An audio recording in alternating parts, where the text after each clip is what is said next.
Hey guys, on the Saturday Doobie Feature today, we're talking about Dope. And also the movie, Dope. Dope. Yeah.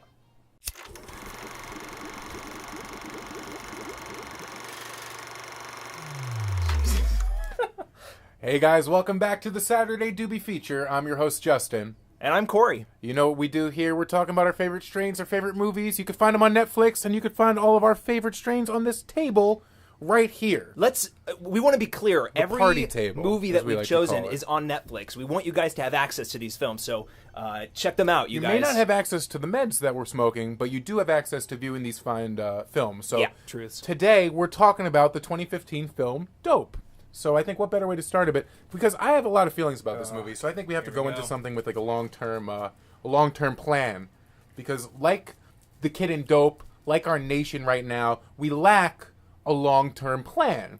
And unlike the movie Dope, they are not coincidences around every fucking turn and corner. I can't even speak. The point being, Dope has this problem where there's so, like, I understand it's a movie, but there's way too many coincidences in this movie. I know. You feel very, very strongly about this movie. I was just letting you go, man.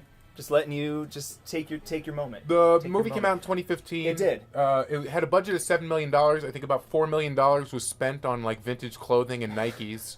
That shit's expensive. Yeah. Is all I'm saying. Yeah. Or yeah, that's my other theory about this movie. Can we first talk about what this movie's about? Let's Yeah. put this out there. Malcolm, Jib, and Diggy, your friendly neighborhood friends, are graduating high school. 16, 17? I think, yeah, they have to be 17 because they're taking the SATs and whatever. That's right, so they're like 17. Not graduating high school, but going to prom. Here you go. Thank you. They get caught up in an adventure, basically. And that's like the thing. You think that Dope is going to be like one of those, like, it all happens in one night movies, like kind of like Go or something like that, where like every, it's just like an adventure that's all about that. But for some reason, they could not decide, like, when they were making Dope, they were like, it is going to be one of those movies, but it's also going to be one of those movies where, like, he, like, meets a girl in, like, a house and stuff, and it's also one of those movies where he sells drugs, like, over months on the internet, and, like, very strange. No, it doesn't really know what it wants to be, does it? Yeah, I didn't appreciate that. Yeah, no, clearly. No, it's, okay, so Dope is very stylized. I really enjoyed the first chunk of it.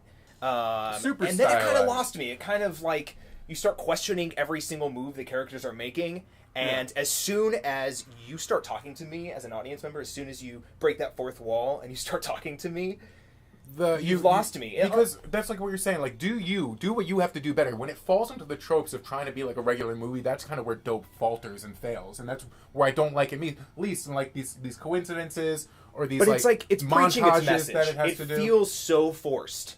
It feels so forced, and it's just like, well, because like let's be real, this is we a movie get about it. a bunch We get of what hipsters. this is about. Like, it's just that's what strikes it as inauthentic to me. Is like they're a bunch of fucking hipsters, and like I get it.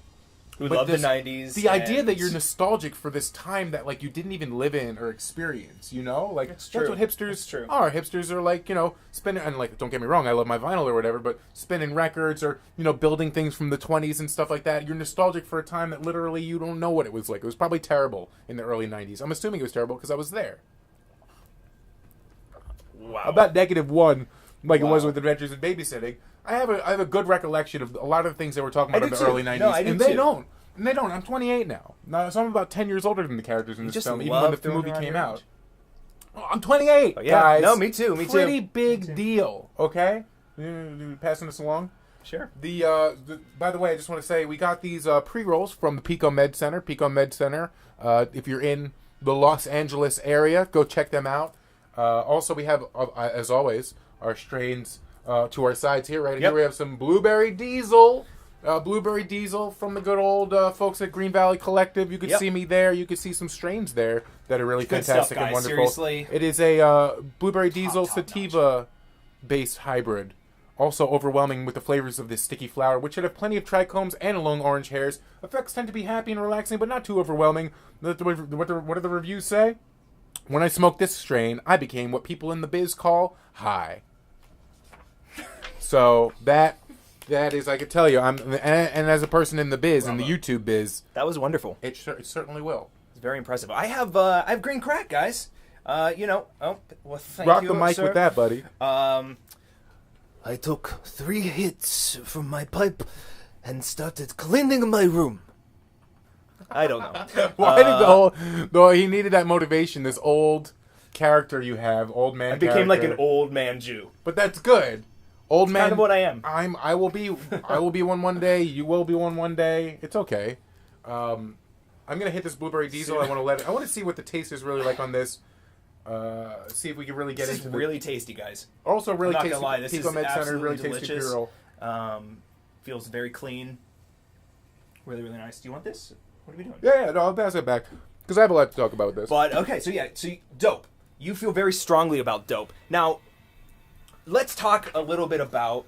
We just kind of broke down what our weeds are here, what our strains are, as they say, and how do you think these weeds would benefit the experience of dope? I think that these marijuana and cannabis choices would really benefit dope because by watching on these strains of cannabis, you can really, especially the green crack, the blueberry diesel, these sativa dominant hybrids or sativas, you can really assess everything wrong Malcolm's doing. He's going from a straight A student. They start the movie out and he's like, I'm a nerd kid and I get that or whatever, but I got straight A's and blah, blah, blah. And he's just corrupted. Right. This whole movie, like, why do you want to have sex with that whore, Malcolm? She's throwing spoilers, herself at you. guys. No, I mean... Spoilers here for a hot second, but it's a little bit of a Breaking Bad story. It's got that kind of... but it's not committed to it. It's not committed to it. That's the issue. Because it's more committed to selling the idea that you need to buy more Nikes and listen to more Puffy records, who also produced this movie. Yeah, that's true. That's like an inside job right guys. there. That's like an Illuminati thing. Like Pharrell produced this movie. And by the way, okay, the kids have a band in this movie. By the way, the kids have a band in this movie that is terrible, but like no high school band sounds this way. That's true. And like no high school band is this tight. No high school band writes hooks this way. That being said, like they're all like little Pharrell songs. Wait. I'm gonna let you finish. All right, but I just find me on the street. How about that? I want to say that the experience of the sound. I thought the sound editing was actually quite nice, even though it's unbelievable that these kids would be this but then good. They have all these opportunities everywhere they go that their band... Like, my band did not have opportunities. Nobody let my band play anywhere. It's not like I got... Yeah, they get approached. They're like, we want you to play tonight. And they're like, up to the drug dealer's house. They show up to the drug dealer's house. He's like, well, let's lay down some tracks in my dope-ass studio. All right. Wait, hold on. Let's go out and get some chili cheese fries while you bang my sister, who keeps getting naked in front of everyone in this movie. Oh, my gosh. Yeah. So I'm just saying. The thing about dope... strikes me as inauthentic the whole way around, but that's what you have when hipsters are your main characters. And they're just... very stylized. They're also very... professant about what they are in the movie. Like Diggy or Jib. Who was the lesbian character? Was it Diggy or Jib? Diggy, I want to say. Or whatever. I don't want to marginalize her sexuality because she could be, she could align herself with whatever she likes. But the point is, they make it a big point to be like, yeah, her. She's a chick. She's a chick, though. They do. They drive it home like really hard. And she's like always like showing her boobs and stuff, which is still like deferring to her That's sexuality true. a little bit. Which She's is very just lucid, counterintuitive to the message that you're kind of passing off. True. So, listen, if you're a kid, you'll probably like this movie. References to, like, MDMA and Molly and, like, but still, you're not going to act like that. You're not going to act like that. I don't like those movies that do that, where it's like, oh, you're going to go in the street and be naked. But also the movie advocates a lot of terrible things, like driving when you're in that condition. That's true.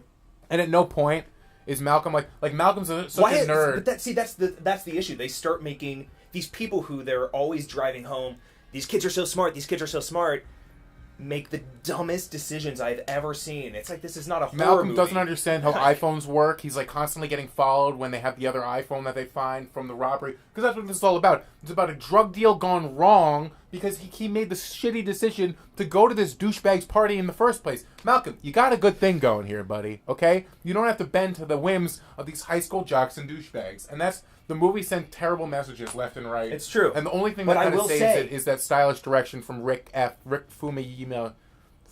He's supposed to direct The Flash, I heard. Calm down. The Flash, really? Fukuyumi. This is not his name. I literally, it's just that when I see it, I can't... Oh, God, it's so... Is he Asian even? I don't think he's Asian. I don't know. I don't know. I actually didn't even look into it. Not gonna lie. Point being, he's supposed to direct The Flash. He'll be great for that. Like... The way that he could set up a scene and kind of explain how the scene happened and characters interject, I think will work really well in the DC universe. For this, it just, I don't know, and it's just such a product of its time. It's already outdated. We'll see. Like, I had to listen to dubstep in this movie. Like, it was a streak that I didn't want to break. I will say that this movie produced this amount of emotion. So in some way, maybe it did something right. Picture. Exactly, but maybe it did something right. I don't know. Something to ponder. Super LA movie. Is that like a really where the Bloods and the Crips all make designer handbags and like have their own podcasts and stuff. From everyone at Hollywood Redux, I want to thank you guys for watching. My name's Justin. You can find me on Twitter, Justin_Gentile. And I'm Cory Kotas. You can find me at CoryKines88. And also Coco Loco 88 on Instagram. Loco Coco. Loco Coco. Yeah. Is it Loco Coco? Loco Coco. Loco Coco. Okay, so from everyone at the Doobie Feature, thank you guys for watching. We'll see you next time, next Saturday. Check us out. Have a good one. Hey guys, did you like that video? Well, make sure you subscribe over here and check out some more. Or perhaps you want to follow us on some social media handles down here, Twitter, Instagram. Send me pics, nudes, not nudes, all the pics. I like them all. Make sure you check us out and reduxgear.com for some awesome shirts. See you guys next time.